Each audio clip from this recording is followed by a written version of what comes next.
Good evening. You're watching the main news on HKIBC. I'm Azam Khan. Here's a look at tonight's top stories. Emergency evacuation of a Cathay Pacific Airways flight injures 11 people. Russian President Vladimir Putin vows to crush an armed mutiny after mercenaries take over 2 cities. And international dragon boat races make a comeback to Hong Kong. Chaos erupted at Cheklapkok after a Cathay Pacific Airways flight aborted takeoff and passengers were instructed to do an emergency evacuation. 11 people were injured in the incident. Chloe Fung reports.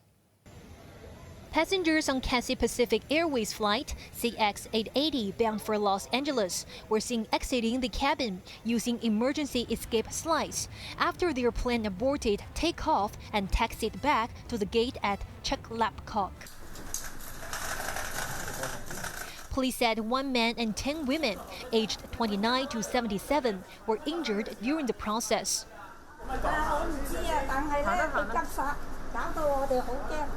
I don't know what happened, and I am scared, said one of the passengers. Another passenger recounted her experience online, saying the aircraft hit the brakes at high speed, after which she heard a loud noise under her seat, while others started to yell, "Go, go, go." The injured were taken to the Princess Margaret Hospital and North Lantau Hospital for treatment. With 17 crew and 293 passengers on board, the airport authority received a report at 12:20 a.m. that the flight had aborted takeoff because of a signal anomaly.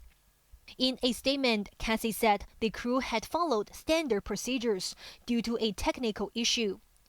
Secretary for Transport and Logistics Lam Sai-hung expressed concern and said the Civil Aviation Department would follow up on the incident. He stressed that the department had set strict requirements for all local airlines to ensure they complied with international safety standards.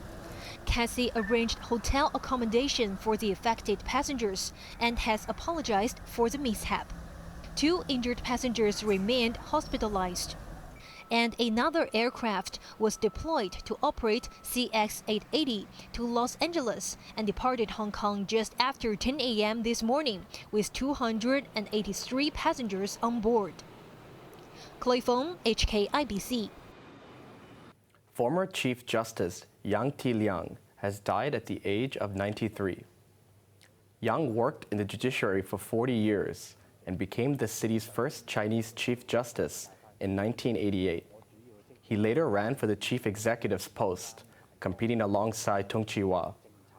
Yang was appointed to join the Executive Council in 1997 and retired in 2002. Chief Executive John Lee expressed sorrow and extended his condolences to Yang's family. Police Commissioner Raymond Siu said officers from the Marine Force and those handling back-end tasks will be deployed on patrolling duty in crowded places and shopping malls. Siu said the reinforcement is a part of Chief Executive John Lee's order after 2 women were stabbed to death by a man in a Diamond Hill mall earlier this month. Siu added the police has received an application to stage a car rally on July 1st. It is the only application so far to hold an event on the handover anniversary. The application is undergoing a vetting process before a letter of no objection is issued. Social organizations and concern groups have urged the government to do more to support carers who look after the elderly and disabled. In a discussion with lawmakers today, members of the concern groups also asked officials to extend the support to those caring for children. Macy Mock reports. Ahead of joining a legislative council meeting, members of 3 social service organizations stood in front of the government headquarters and urged support for carers of the elderly and disabled.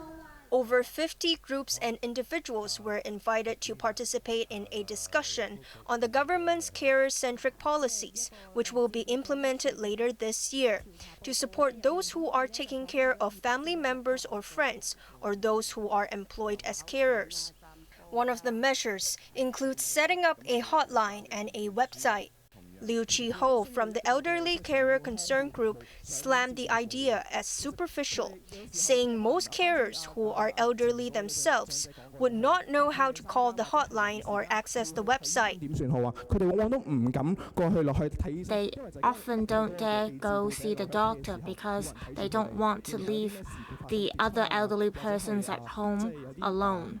So they don't even dare going to have a haircut or do other things, or even leave home because they need people to help take care of their elderly family members. I hope the government can roll out actual service support for carers of elderly persons or elderly carers. The government will increase the monthly grants for carers. Choi Tzu-shan, member of another carer concern group, pointed out that caregivers who look after children were left out from the government subsidy. However, Undersecretary for Labor and Welfare Ho Kai-ming said the government wants to prioritize help for carers of the elderly and disabled, and gradually help carers of other groups based on the amount of resources it has. Lawmakers will discuss today's suggestions with the Labor and Welfare Bureau next month. Maisie Mock, HKIBC. Overseas, Russian President Vladimir Putin has said the paramilitary group Wagner's betrayal is a stab in the back to the people and country. It comes amid simmering conflict between Moscow's military leadership and Yevgeny Prigozhin, the bombastic chief of the Russian mercenary faction. Yevgeny Prigozhin, founder of the paramilitary Wagner Group, claims to have seized control of key military facilities in Russian cities of Rostov-on-Don and Voronezh. The 62-year-old mercenary leader wants to have a meeting with Russia's defense minister and top army generals in Rostov-on-Don. He has pledged to blockade the city and move on to Moscow if they fail to do so. Rostov-on-Don is strategically important as it is the headquarters of the Russian Southern Command.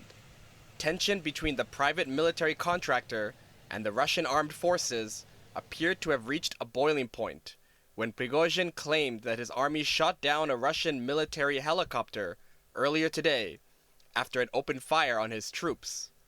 He then ordered his forces to take over the southern Russian city. Prigozhin said his criticism of the military leadership was a march of justice and not a coup. Prigozhin, a wealthy businessman with long-time links to Russian President Vladimir Putin, is known for his bluster. Recently, he's been criticizing Russia's top military brass, accusing them of incompetence and for not providing ammunition to his troops. Это битва, когда решается судьба нашего народа.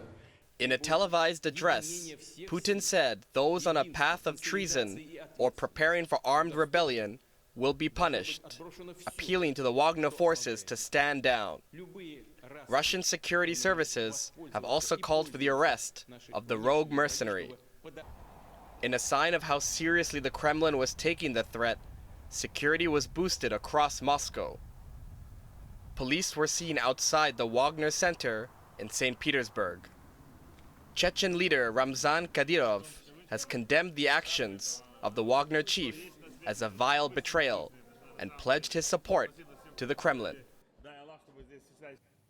Indian Prime Minister Narendra Modi wrapped up his 3-day state visit to the United States after meeting business leaders and executives of multinational American companies. Modi, along with U.S. President Joe Biden, held discussions with Google chief executive Sundar Pichai and his counterpart from Microsoft, Satya Nadella. Apple boss Tim Cook, who visited India recently to open shop, was also present. Modi was accompanied by an Indian business delegation as well. The topics ranged from development of artificial intelligence to space. The 72-year-old Indian leader was then hosted for lunch by U.S. Secretary of State Antony Blinken and Vice President Kamala Harris. An address to the Indian diaspora before departing concluded Modi's visit.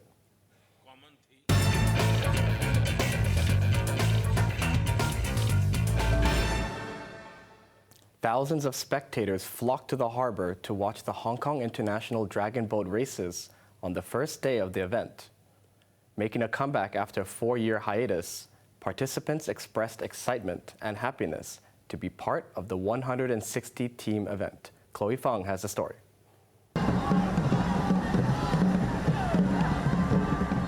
Drummers, splashes of water, and cheering fans welcome back the Hong Kong International Dragon Boat races to the city.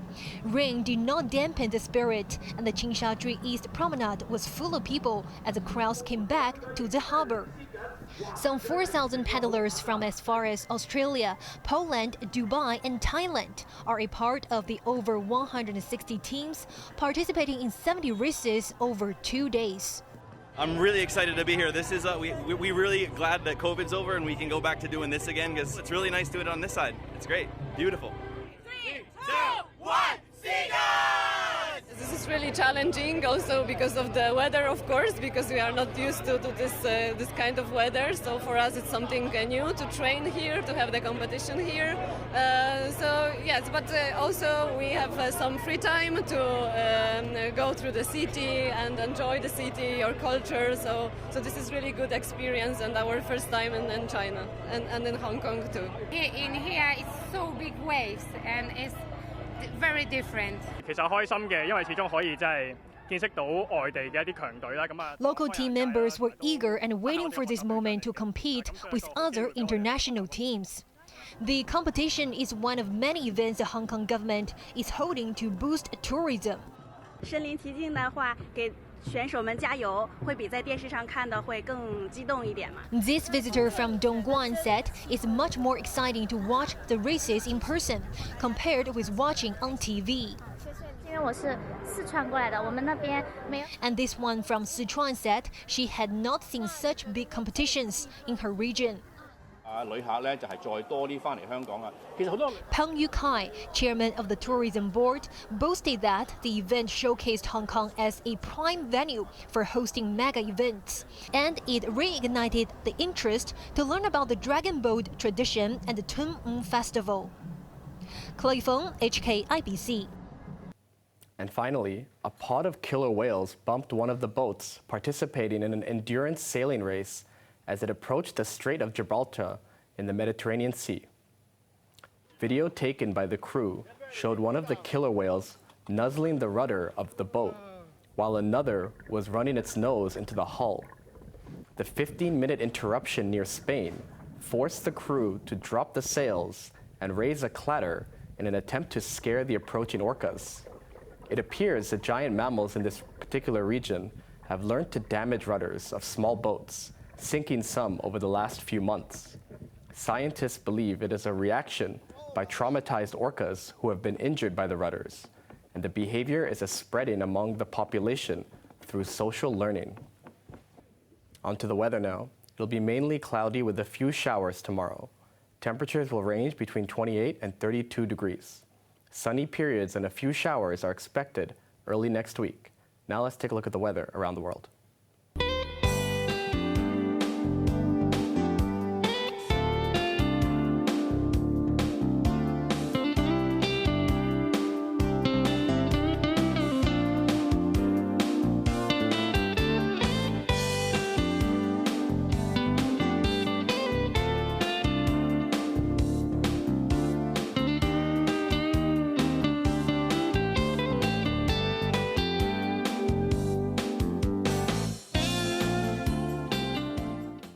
That's our main news for Saturday night. Join us for more news at 11. I'm Azam Khan. Thanks for watching. Good night.